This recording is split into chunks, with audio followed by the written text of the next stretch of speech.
The follow up की team जो है कासियो विधानसभा में लगातार घूम रही है और एक चरण का चुनाव बीत चुका है। अभी दूसरे चरण का शुरुआत हुआ है और आज हम खड़े हैं रामगढ़ में। मेरे साथ यहाँ पे कांग्रेस की प्रत्याशी हैं, इनसे सीधे जुड़ते हैं और ये जानने का प्रयास करते हैं कि किस तरह से मैडम यहाँ चुनाव प्रचार आप लोगों का चल रहा है। ये बहुत अच्छी तरह से यहाँ पर अभी हम लोग चुनाव प्रचार में ही लगे हुए हैं और सभी लोगों से मिल रहे हैं और वोट की अपील कर रहे हैं। और मैडम कैसा रुझान लग रहा है, लगातार आप जनसंपर्क कर रही हैं, तो यहाँ समस्या सबसे बड़ा मुद्दा क्या होगा?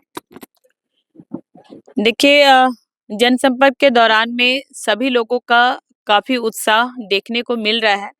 आप देख सकते हैं कि इतनी रात में भी सभी लोग यहाँ पे जगे हुए हैं, जबकि यहाँ पर सभी लोग काफी जल्दी, क्योंकि ये गांव का एरिया हमारा आ जाता है इधर, और बहुत लोग हैं जो 8 बजे तक अपना वो खाना पीना खा के कंप्लीट हो जाते हैं, लेकिन इतनी देर रात को भी सारे लोग यहाँ पे हैं। और ये इस वजह से है क्योंकि सभी लोगों ने ये तय किया है कि इंडिया गठबंधन की सरकार जो इनके लिए काम कर रही है और ये सरकार के पक्ष में खड़े हैं, जिसके वजह से ये मिलने के लिए हमसे इतनी देर रात को भी यहाँ पर मौजूद है। लेकिन मौजूदा ये मुद्दा क्या होगा? जल की समस्या है, बिजली की समस्या है, कई सारी समस्याएं होती है। हर विधानसभा में हम जब घूम रहे हैं तब पता चलता है। मौजूदा अभी यहाँ का समस्या क्या है? देखिए, यहाँ पे भी निरंतर इसी तरह की समस्याएं हम लोग भी सुन रहे हैं, क्योंकि आने से पहले हमने भी सुना, वो पेयजल को लेकर के है और जो रहता है रोड, नाली, ये सारी चीजें हैं। अफसोस बस इस बात का रहता है कि बड़ी ही उम्मीद और विश्वास के साथ हमारे इस रामगढ़ विधानसभा में एक क्षत्रिय राज यहाँ पे चला है और एक ऐसे दल को इन्होंने हमेशा से जिताने का यहाँ काम किया, क्योंकि विगत 15 वर्षों से यहाँ पर वो मंत्री भी रहे हैं जो विपक्ष के लोग हैं, और विगत 15 वर्षों से यहाँ मंत्री रहने के बावजूद भी पेयजल मंत्री रहे, भूअर्जन मंत्री रहे, विभिन्न विभिन्न विभागों में रहे, लेकिन आज भी हमारी जनता पानी के लिए तरस रही है। बस इसका हमें अफसोस है कि इस तरह से हो रहा है हमारे इस रामगढ़ में कि पेयजल मंत्री यहीं के और यहीं के विधायक भी वो हैं और यहाँ के लोग पानी से जूझ रहे हैं, जिसके समाधान के लिए हम लोग निकले हैं, प्रयास कर रहे हैं, लेकिन हमें भी मौका वैसा नहीं मिल पाया जो हम निरंतर इनके लिए काम कर पाते हैं। क्योंकि कोविड काल रहा हमारे चुनाव जीतने के बाद, जो 1 साल का टर्म हमें बचा काम करने के लिए, क्योंकि हमारा टर्म मात्र 3 साल का रहा है, और जो 1 साल बचा उस 1 साल के दरमियान में हमने जो काम किया, जनधन योजना के तहत काम स्टार्ट करवाया था, जो कि खुद भी विजिट करके ऐसे-ऐसे एरिया, जो एरिया एकदम छूट गया था, उसको वहाँ पे बोरिंग वगैरह करा के, टंकी लगवा करके वो पाइपलाइन से वो कनेक्शन वो हम लोगों ने बाई आवेदन लेकर के ग्रामीणों के मदद से वो काम वहाँ कराया। यहाँ पर आपका ये पतरातुस में जो हमारा डैम है, वहाँ से हम लोगों ने पानी सप्लाई जो पूरे रामगढ़ को किया जाएगा, जिसके लिए एक प्रोजेक्ट तैयार किया गया था, जिसकी स्वीकृति भी मिल गई थी, और 500 करोड़ की लागत से ये योजना अभी तैयार हुई और इसको करने का हम लोगों ने प्रयास भी किया। इसके लिए मैंने माननीय मुख्यमंत्री जी से भी कई बार बात की थी और प्रयास किया था, जिसकी स्वीकृति भी मिल गई। लेकिन कहा जाता है अगर जनप्रतिनिधि सही रहे तो स्पीडली वो वर्क चलता है, क्योंकि योजना तो आती है, लेकिन धरातल पर लाने के लिए एक सही जनप्रतिनिधि होना चाहिए, जो कहीं ना कहीं इसकी कमी यहाँ के लोगों को दिखी है और वो दिख भी रहा है, क्योंकि आज भी लोग पानी के लिए ही तरस रहे हैं। बस वही मेरा सवाल था कि 3.5 साल आप रहे हैं यहाँ पे, तो क्या ऐसी योजनाएं अभी भी पेंडिंग है? क्योंकि यानी जो और साल यानी जो महीना बचा हुआ था उसके बाद यहाँ पे दूसरे दल के जो लोग हैं यहाँ पे विधायक बन गए थे, तो क्या लगता है कि किस रणनीति के तहत आपको जेल भिजवाया गया? ठीक है, क्योंकि बहुत बड़ा मामला वो भी था। और क्या और कुछ पेंडिंग जो सपना है आपका, जो इस विधानसभा में आप देना चाहते हैं? जी देखिए, सपने काफ़ी हम लोगों ने देखा था और सभी ने मिल कर के देखा था। एक तो हमने पूरा किया, क्योंकि जो भय का माहौल हमेशा से हमारे रामगढ़ में रहा है, क्योंकि एक छत्र राज चला है और उन्हीं का एकदम जैसे बोला जाएगा कि भाई एकदम कि भाई चलना है तो उन्हीं का चलना है। बस ये माहौल है कि भाई झंडा पकड़ लो, नहीं पकड़ोगे तो फिर समझ लेना।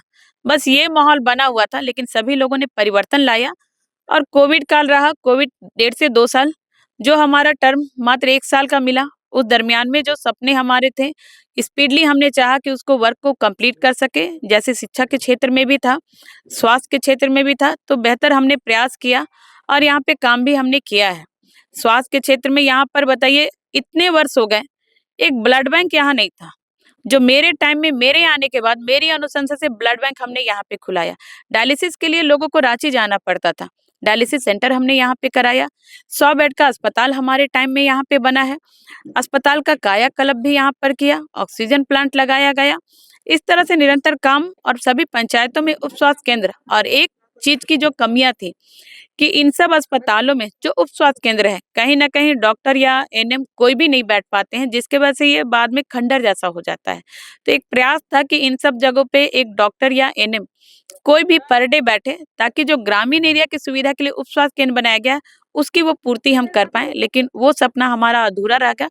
बस 1-2 जगह पे वो हमने करा पाया, जिसका आज भी हमको कमी लगता है कि ये चीज और होना चाहिए था, क्योंकि समय हमें नहीं मिला। शिक्षा के क्षेत्र में आपका हम कह सकते हैं कि हमारा रामगढ़ महाविद्यालय है, वहाँ पे बच्चों की संख्या काफी तादाद में है। वहाँ पे हमने आदिवासी छात्रावास का निर्माण कराया। कस्तूरबा विद्यालय हमारे इस रामगढ़ जिला में 2 जगह पे है।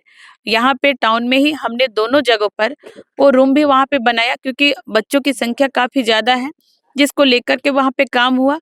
और लगभग सरकारी विद्यालय ऐसे थे जिनको चिन्हित करके बाउंड्री वॉल भी कराया गया। और रामगढ़ के गोला प्रखंड में डिग्री कॉलेज का वहाँ पे निर्माण हमारे टाइम में हुआ, हमारी स्वीकृति से हुआ। माननीय मुख्यमंत्री जी से आग्रह करके हमने वो चीज कराया था। आईटीआई कॉलेज हमारे यहाँ पे है रामगढ़ में, जो कहीं ना कहीं भ्रष्टाचार के भेंट चढ़ गया था, जिसको हमने सेशन में ला करके उसका टेंडर करा के आज वहाँ पे काम स्टार्ट है। अब बहुत जल्द वहाँ पे आईटीआई की भी पढ़ाई होने लगेगी। इस तरह का हमने प्रयास किया था। डिग्री कॉलेज वगैरह है, वो सारी चीजें हैं, लेकिन जो सुविधा और पहुंचाना था कि शिक्षकों की, कहीं कहीं स्कूल ऐसे थे कि शिक्षक की संख्या काफी कम थी, बच्चे ज्यादा हैं, एक शिक्षक है, वो कंप्लीट नहीं था। लेकिन चिन्हित करके जितना हो पाया विभिन्न जगहों पे शिक्षक भी हमने वहाँ पे व्यवस्था करवाया सर को बोल करके।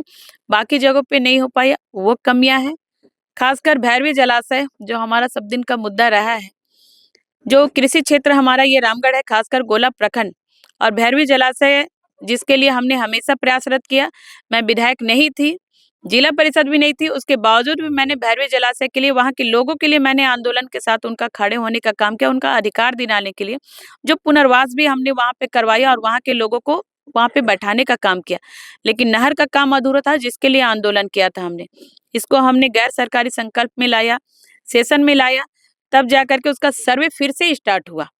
फिर जैसे हम सदस्यता हमारी गई, फिर से वो काम पेंडिंग हुआ।